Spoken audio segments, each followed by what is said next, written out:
नमस्कार खुलुमबाय। जोंनि बिटिसिआव इलेक्शन जानो फैगासिनो दं सेप्टेम्बर माहाव। दा इलेक्शनखौ लोब्बा लानानै जोंनि थासारिया बिटिसिआ एसे गुदुं जानो हमगासिनो बा नुगासिनो आरो गावजों गाव जोंनि पलिटिकेलनि दैदेनगिरिफ्रा पार्सनेल एटाक खालामलायगासिनो दं। दा बेफोरो जोंनि थाखाय गाज्रि लक्षण। गावजों गाव पार्सनेल एटाक खालामालासिनो गाव गावनि पार्टिनि मा खालामगोन, माबोरै खालामगोन, मारै खालामनांगौ, गावसोरनि भिजन मिशनखौ होननानै भट बिनाया मोजां। किन्तु गावजों गाव गाज्रि एकदम खोनासंथाव जायै बाथ्रा बुंनायखौ बे जोंनि थाखाय मोजां नङा। लोगोसे दा जोंनि मोननै पार्टि इपिएल आरो बिपिएफ बे मोननैखौ खौसेथि जानो जोंनि माखासे माहारि आफादफ्रा नाजागासिनो दं। बे जोंनि थाखाय मोजां लक्षण। दा जोंबो अल आसाम ट्राइबेल स्टुडेन्टनिफ्राय मोजां मोनदों। जोंबो लुबैयो खौसेथिखौ। नाथाय मैयासो आं जोंनि राकेश ब्रह्म इएम बिथाङा मोनसे आरजाथाव खोथा होनदों। बिथाङा लायनो बिपिएफ इउपिपिएल 25 बोसोरनि गेजेरावबाबो खौसेथि जाया बेफोरबायदि आरो। आसा खालामो बिथाङा बे बुंनाय रावखौ लाफिनो, बोखारनानै लायो। आरोबाव नुदों माखासे गुबुन गुबुन पार्टिनि जेरखम बिजेपि बिथांमोना जोंनि ट्राइबेल बा बर' जोंनि बिटिसिनि 6 सिडुल ट्राइबेल बेल्ट ब्लकनि खोथायाव बुंनायखौ जों नुनो मोन्दों।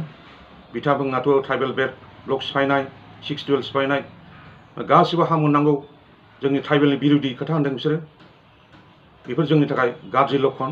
बेनिखायनो आं माखासे किन्तु ट्राइबेल स्टुडेन्टआ जों पलिटिकेल पार्टि नङा, थेवब्लाबो जोंहा हारियाव खैफोद फैयोब्ला जोंहा माखासे खोथाखौ बुंनांगौ जायो। जोंनि इयुन जोलैनि खोथा दं। आं बिनिखायनो बुंनो सानो जोंनि बिजेपिनि बेसेबां जोंनि बर' बा ट्राइबेल दैदेनगिरिफोर दं, बिजेपिखौ नागारनानै फैनांगौ। जोंनि बिश्वजित दैमारि सारानो हक, जोंनि राजिब ब्रह्म बिथांमोनानो हक, गासिबो फैजोबनांगौ। दाख्लैसो जों मोनसे मोजां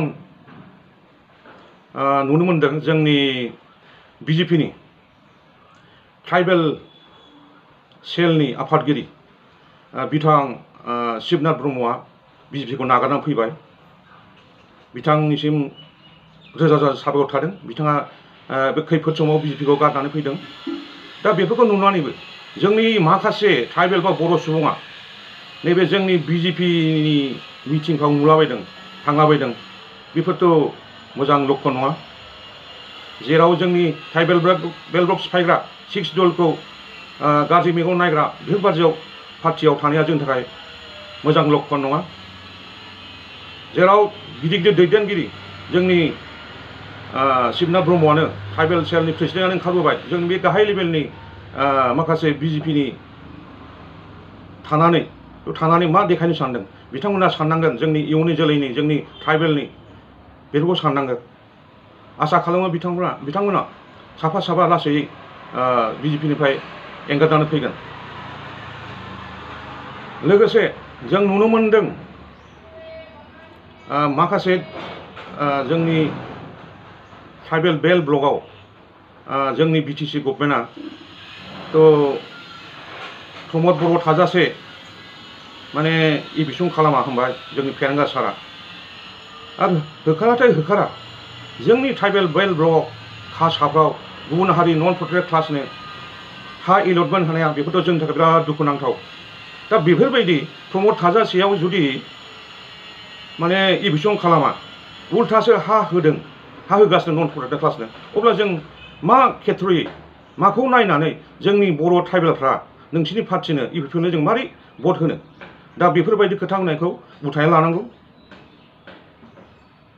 नङाबा अन्यथा जोङो गासिबो जोंनि ट्राइबेल माहारिनि आफादफ्रा जों ओंखारनानै जोङो गामि गामि हाबनानै जों एवारनेस खालामनो बारे नोंसोरनो भट होआ होननानै जों ओंखारनो बाध्य जागोन। एसेनोसै, गोजोन्थों।